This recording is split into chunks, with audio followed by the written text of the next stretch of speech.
Natatawa ako dito sa comment na ito kasi saan daw napunta yung mga flood control ni PRRD? Bakit wala pa rin nangyayari sa flood control doon ni PRRD? Hindi ka ba hunghang sa pinanggagawa mong yan? Para ka namang hipon na naghalo ang utak at tae kaya hindi niya napaghiwalay ang tama at mali. No, ang pumalpak po ng flood control ay itong panahon ni BBM. At yung mga ninakaw po at kinurakot po ay yung panahon ni BBM. So ang palpak po ng flood control ay yung kay BBM, hindi yung kay PRRD.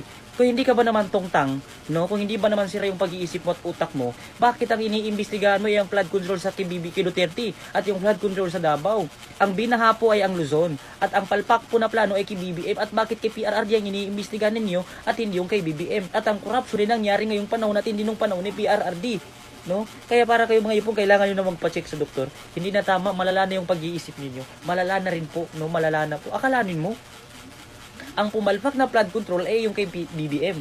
Ngayon, ang iniimbestigahan nyo ay yung kay PRRD. No, ang kinurakot na budget ay itong panahon ni BBM at hindi yung panahon ni PRRD. Ang binaha po ay ang nasa Luzon. Ang iniimbestigahan nyo nasa Davao. No?